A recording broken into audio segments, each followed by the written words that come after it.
Good morning students, welcome back to our new video. Today we will be discussing about prism.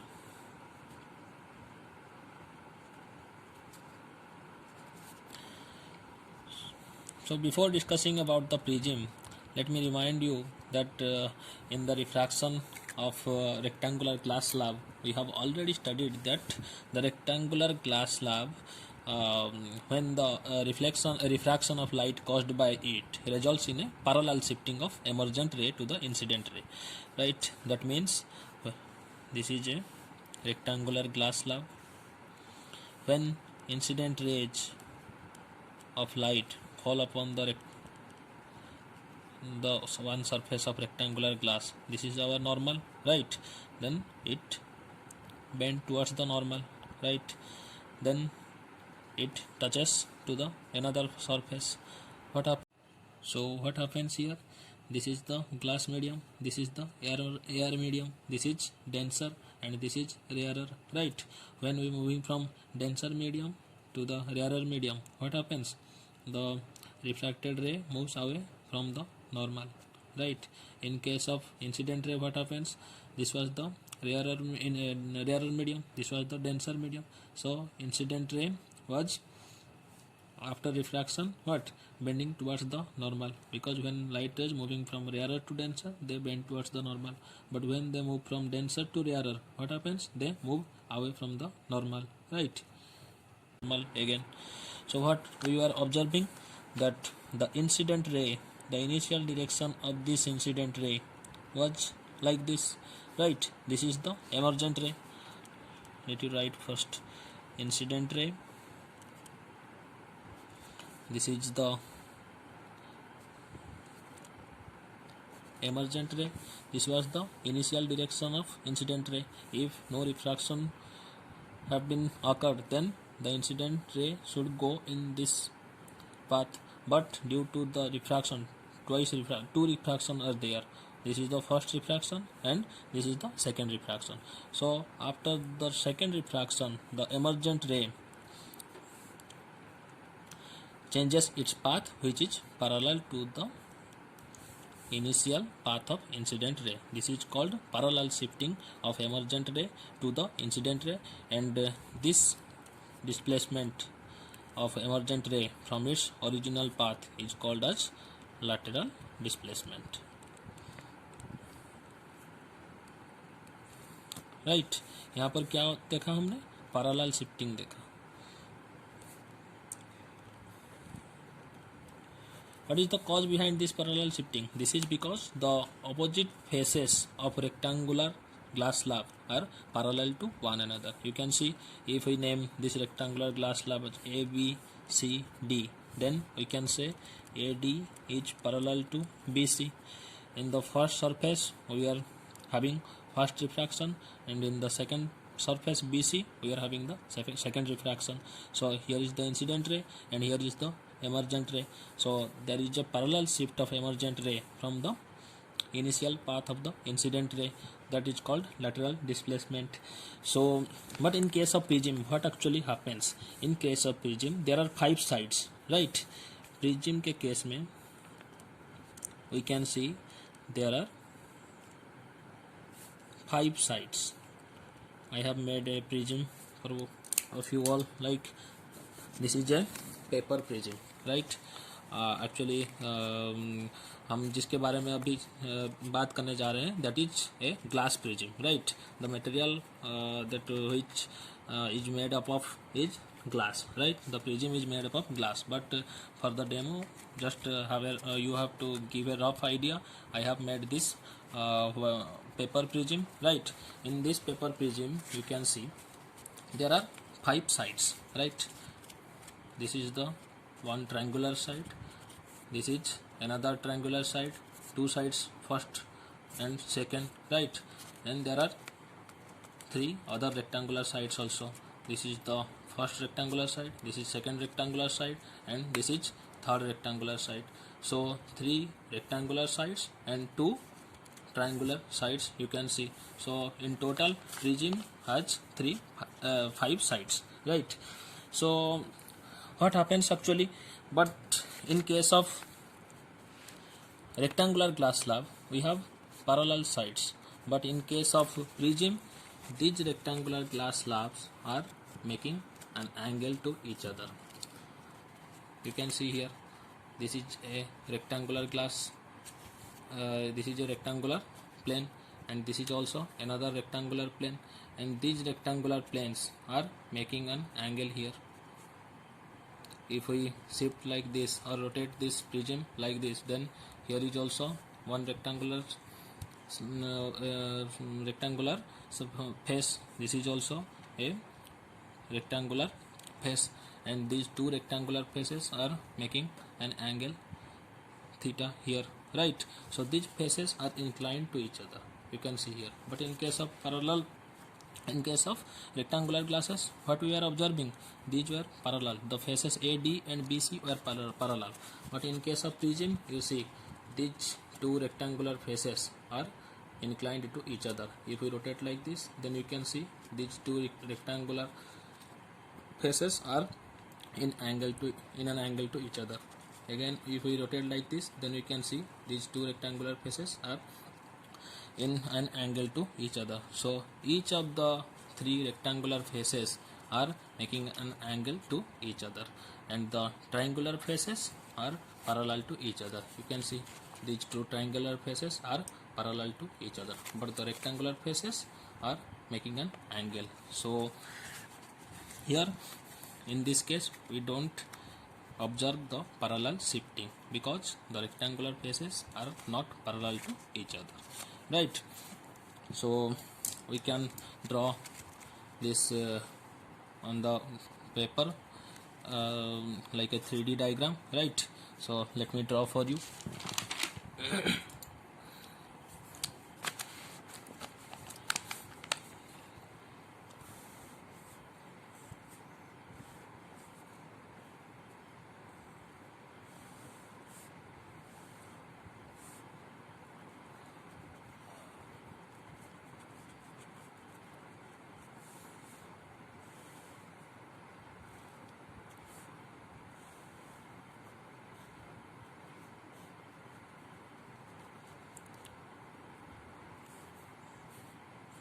See, this is our prism. You can see this is very similar to this structure. You can see this is the prism. There are two rectangular and three rectangular faces and two triangular faces here, right?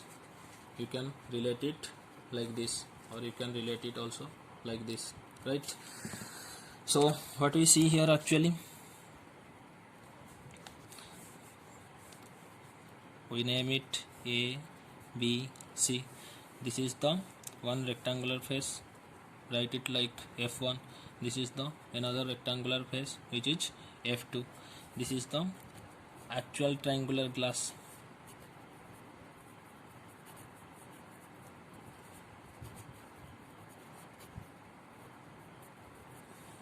Actual triangular glass prism.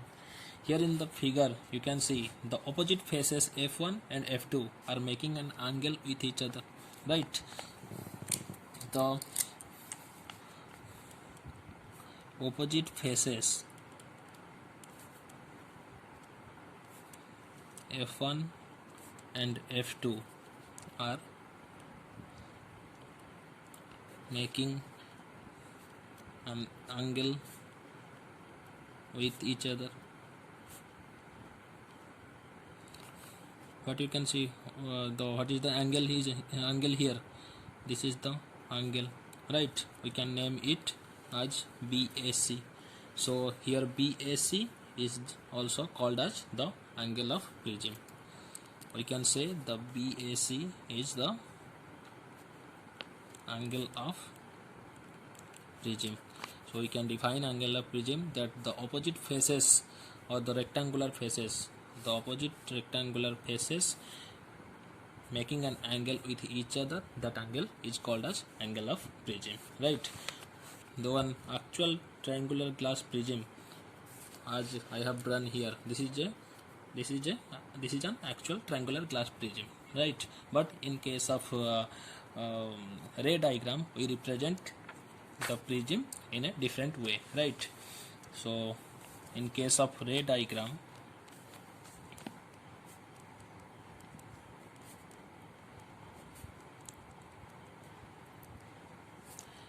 we represent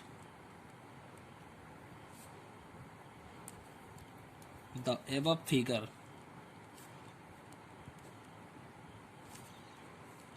in a more convenient way, right?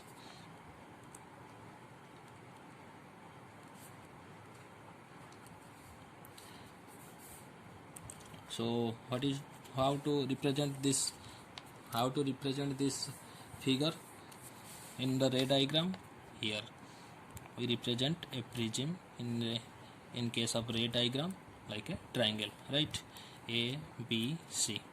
We can represent a prism like this, right?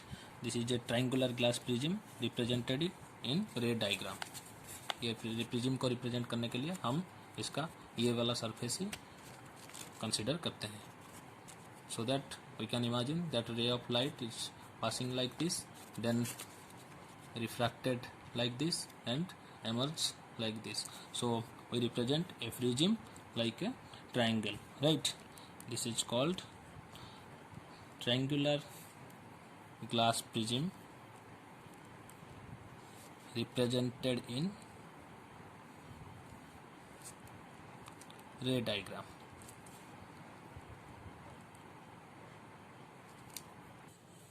So now we will move to the refraction of light through a glass prism, right? Refraction of light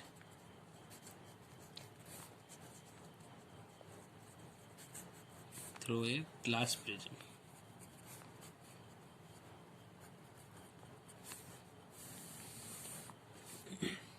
So when a ray of light passes through a glass prism, refraction of light occurs at the two surfaces of the prism, right?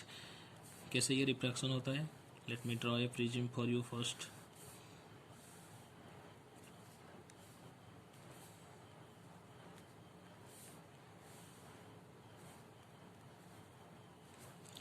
Right, this is a prism, diagram of prism. What I have said, when a ray of light passes through a glass prism, refraction of light occurs at the two surfaces of the prism, right? So you can see, if this is a ray of light which is incident upon the prism, this is the surface 1. I have already told you this is the surface 2. After getting refracted, it moves like this, then it is again emerges like this. Here we can say there are double refraction. At this point first refraction happens, and at this point second refraction happens. Let me name this ray of light PQ, QR and RS, right? This is the triangular surface or cross section of the prism which is named as ABC. So what we see here, this is the first refracting surface,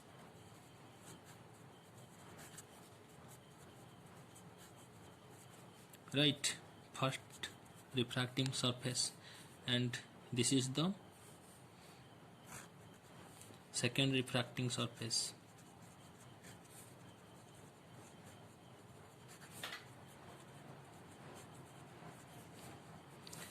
We call this area ABC as the principal section.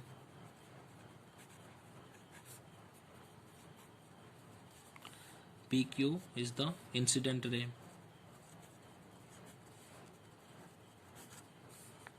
This is RS is the emergent ray, right? And this edge which separates the two refracting surface, or the two refracting surface which meet at this edge, is called as refracting edge, right? This edge is called as refracting edge. In case of rectangular glass slab, what we are actually seeing, that the incident ray and emergent ray were parallel to each other. But in case of prism, as these two surfaces are not parallel to each other, so the incident ray and the emergent ray making an angle to each other, right? They are not parallel to each other. Let's represent this the above case in ray diagram, right? Let me draw a ray diagram for you. Let's represent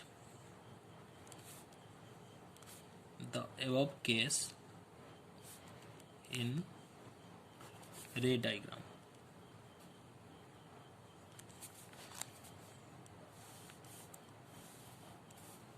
As I have already told earlier, that triangular glass prism is represented in ray diagram as the triangular cross section, right? We don't represent draw the all prism, we have to draw only the triangular cross section, right? Let me name the triangular cross section as A, B, C, right? Here is the incident ray PQ. This is the incident ray. Name this incident ray as PQ. This is the first refracting surface, right?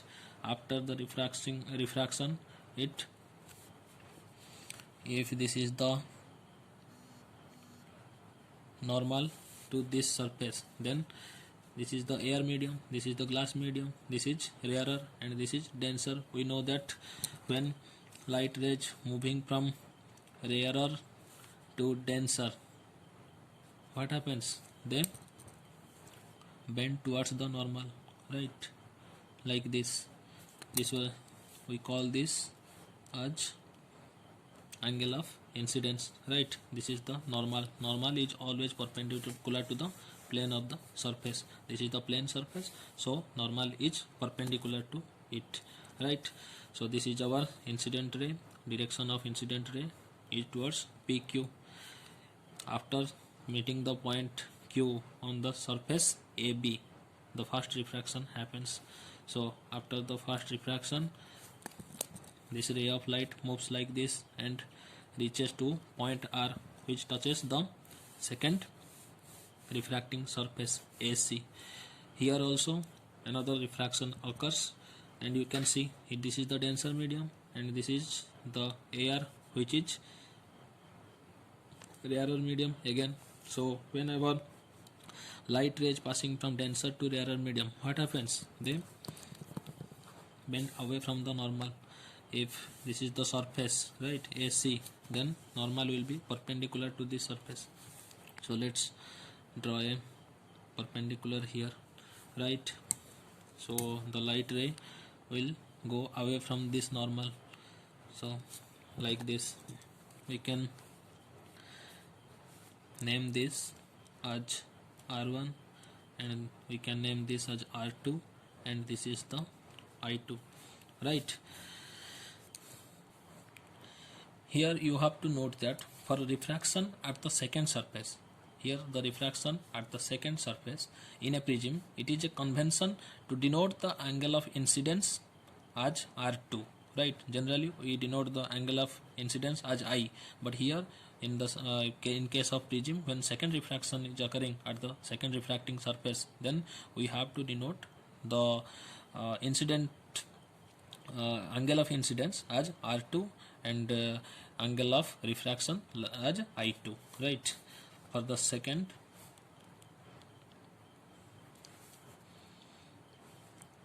refraction at second surface, according to convention,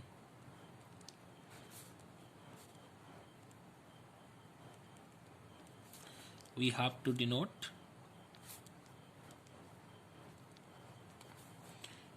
angle of incidence by R2 and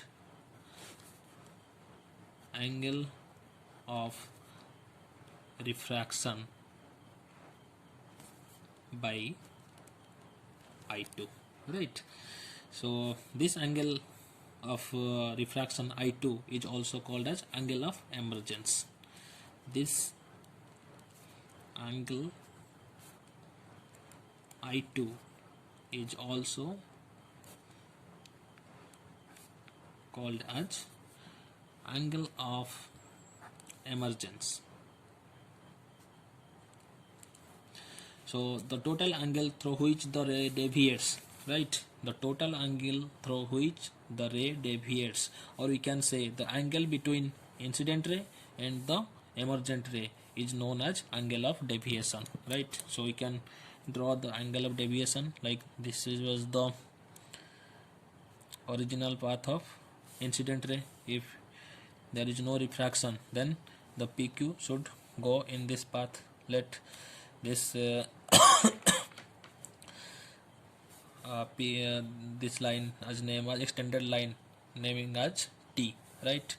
And this is the RS. So if we extend this line to here, then we are finding an angle which is represented as delta.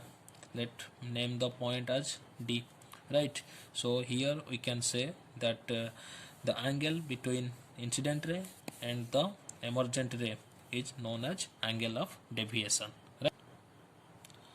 So we can say that angle between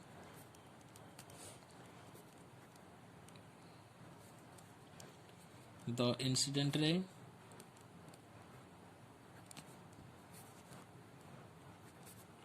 and the emergent ray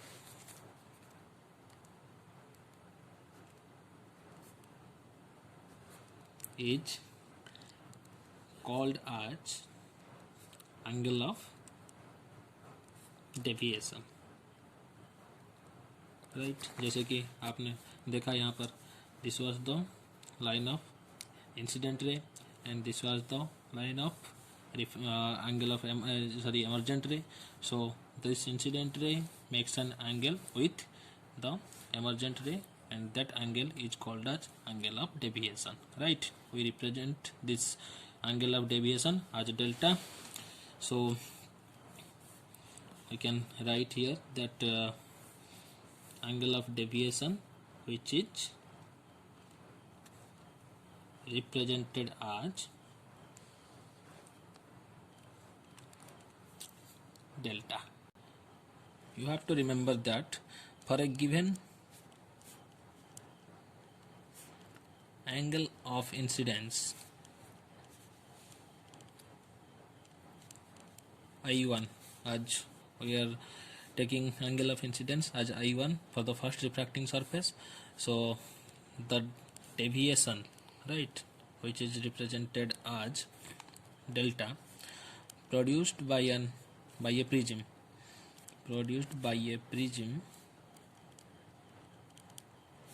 depends upon the refractive index.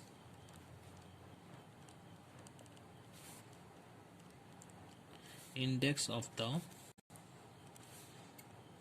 prism material,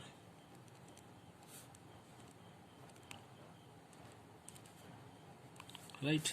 मतलब for given angle of incidence I1, the deviation produced by prism depends upon the refractive index of the prism material. मतलब ये जो angle of deviation for a given I, मतलब ये अगर आपका incident ray is projected like this, मतलब for a given angle of incidence, angle of emergent कितना angle करेगा एंगल ऑफ इंसिडेंस के साथ, वो किसके ऊपर डिपेंड करेगा? मटेरियल ऑफ द प्रिज्म, ठीक है?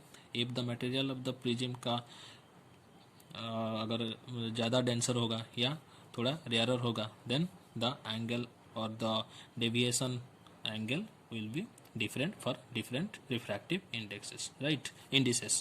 So the higher the refractive index, the greater is the deviation, right? If the material is more denser, then deviation is more. If the material is less denser, then deviation is less. मतलब if material is denser, then the deviation is more. If the material is less denser or rarer, then deviation is less. ये जो angle है वो क्या बड़ा होगा या छोटा होगा उसके ऊपर क्या डिपेंड करता है, प्रिज्म का मटेरियल के ऊपर वो डिपेंड करता है, ठीक है। अगर refractive index will be more, then the deviation is higher, right? So you can write here, the higher the refractive index,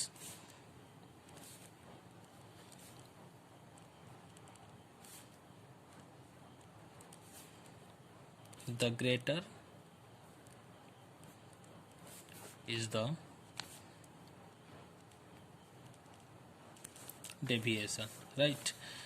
So the value of angle of deviation हम कैसे निकालें, the value of angle of deviation is formulated by delta equal to I1 plus I2 minus A, where A is the angle of prism. You can see here, this is I1, this is I2, and A means this is the angle of prism. इन दोनों को मिला के अगर आप इस angle को minus कर लो, then you can find the value of delta. And how to find the value of I? This is the sum of R1 and R2, right? Where A equal to R1 plus R2. अगर आपका पास angle of incidence है, angle of emergence है, then you have to add both of the angles and then subtract the angle of the prism. अगर आपका angle of the prism मालूम ना हो, फिर you can calculate from this R1 plus R2, right? Now we will move towards the dispersion of light by a prism, right?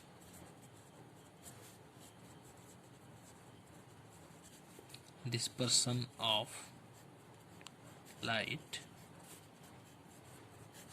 by a prism.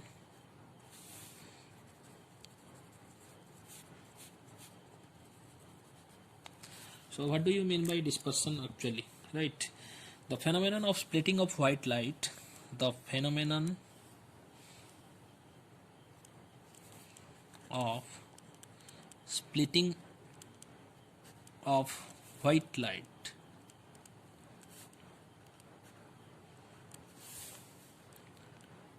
into 7 colors when it is passed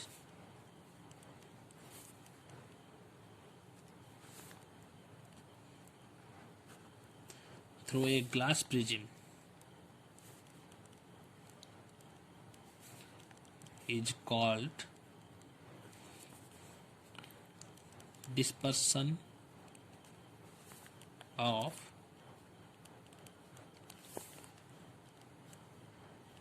dispersion of white light, right? You can see in the screen that I have given you an image of dispersion of white light by a prism. Here you can see that white light is the incident upon the first surface of the prism. Then what happens, there are several colors emerges out or refracted differently inside the prism. Then again second refraction occurs, and then the deviation of different colors according to their speed occurs outside, so we get different colors, right? The dispersion of white light occurs actually because of the light of different colors travel at different speed in the material of prism, right? जैसे कि हम बात करते हैं कि in case of air light travels, light waves of all colors have same velocity, right? In case of air,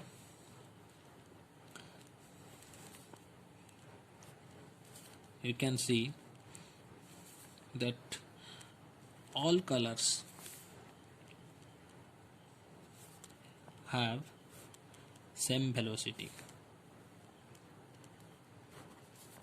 which is 3 into 10 to the power 8 meter per second. But when the white light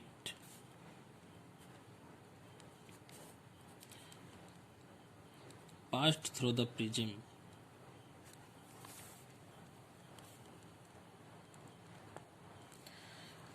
as you know that prism is made up of the glass material, so the different colors different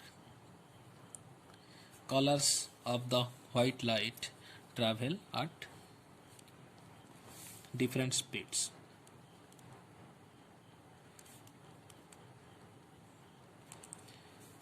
In the material of prism, right?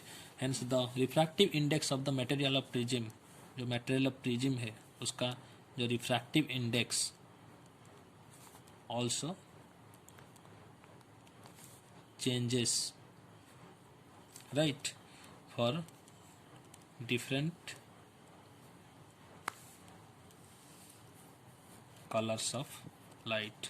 We have earlier studied that the refractive index also dependent upon the speed of the light. As the different colors has different speed in the material of the prism, then what happens? Refractive index also changes for different colors in case of material of prism. So different color move in different velocity, so they get deviated at the different angles, right?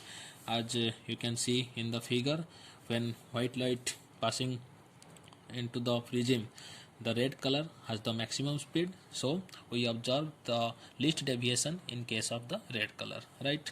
And in case of violet color, which has the minimum speed, we observe maximum deviation, right? And you can see in the image also that when the dispersed white light made to fall upon a white screen, right, you can find that there is a white screen which is named as S. The dispersed white light of different color when made to fall upon the screen, what happens? We see we get a 7 colored band of light, right? This colored band is called as spectrum, or we can say that the colors can be remembered by the word Vibgyor, which is V is at the lowest position, then indigo, then blue, green, yellow, orange, and red at the top, right? So the colors can be remembered by the word Vibgyor, and that band of color is known as spectrum, right? So we can say that white light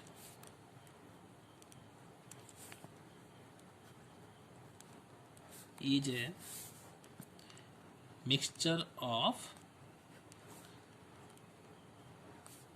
7 colors, right? And every color has its own characteristics. Every color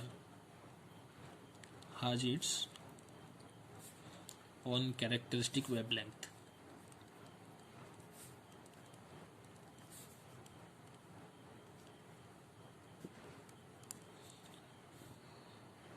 So wavelength of different colors I can write here for your to increase your knowledge level, right?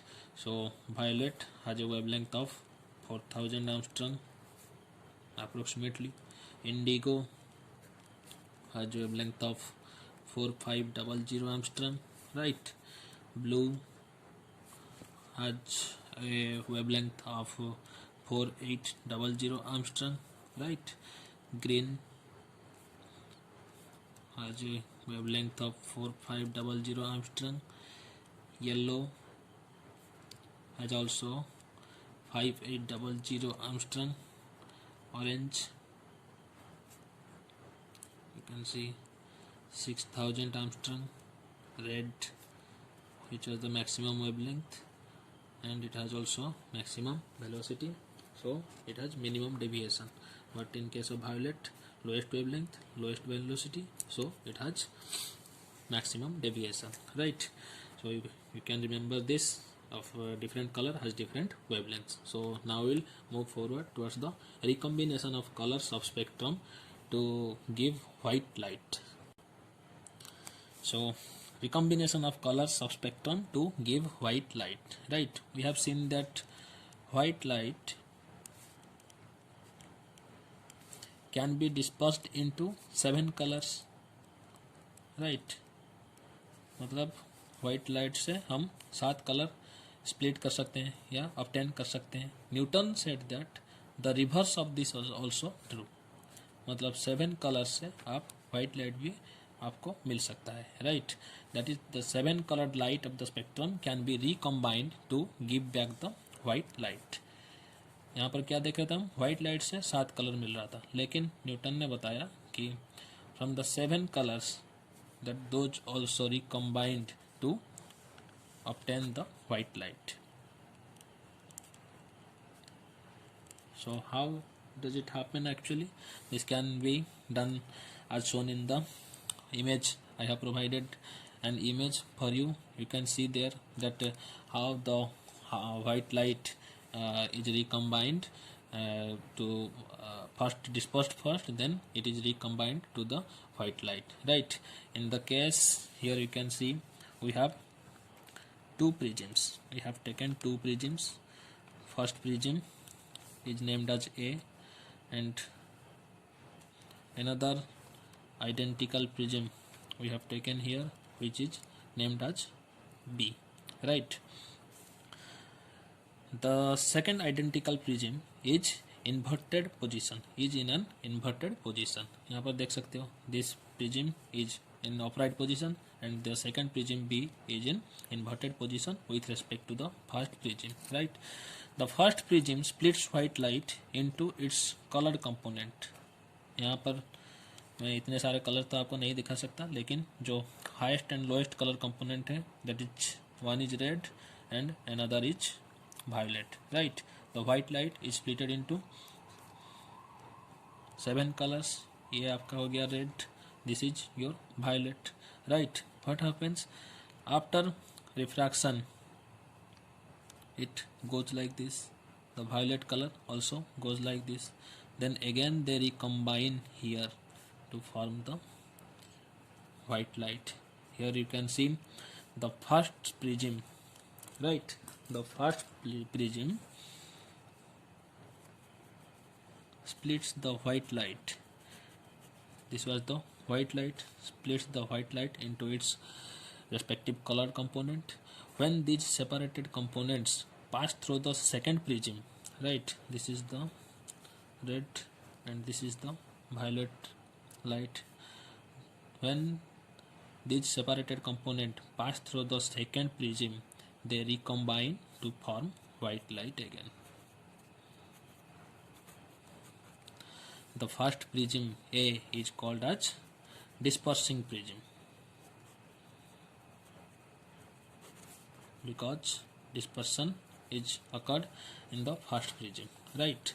And the second prism, which is named as B, is also represented, or we can say that recombines the dispersed colors, therefore it is known as recombination prism.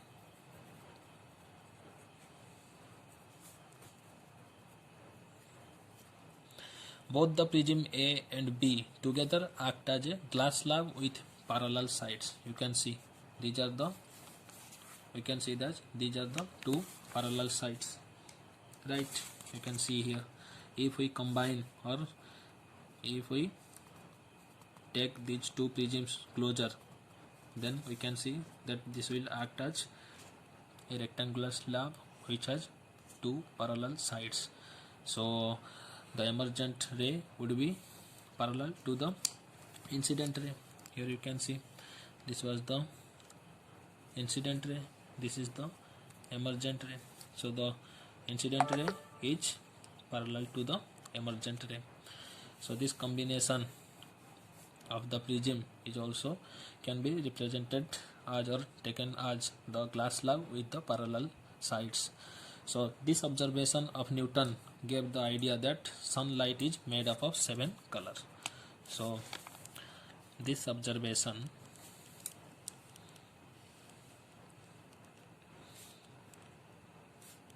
gave Newton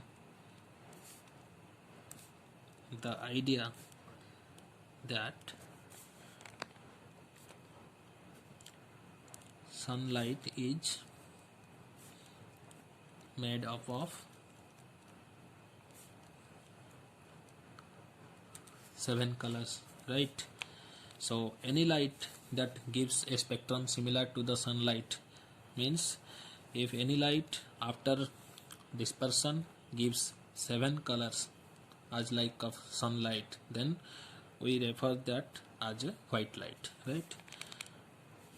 कोई भी light हो, अगर वो आपको sunlight की तरह dispersion के बाद 7 कलर दें तो उस लाइट को भी हम वाइट लाइट कंसिडर करते हैं. Any light that gives a spectrum, spectrum मैंने आपको बता दिया है, the band of colour is called as spectrum when it is captured on the screen, right? Any light that gives a spectrum similar to that of sunlight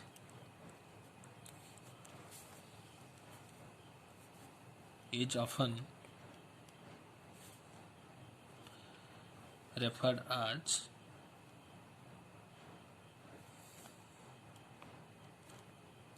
white light. So students, that's all for today's class. So I think you have understood all the concept very well.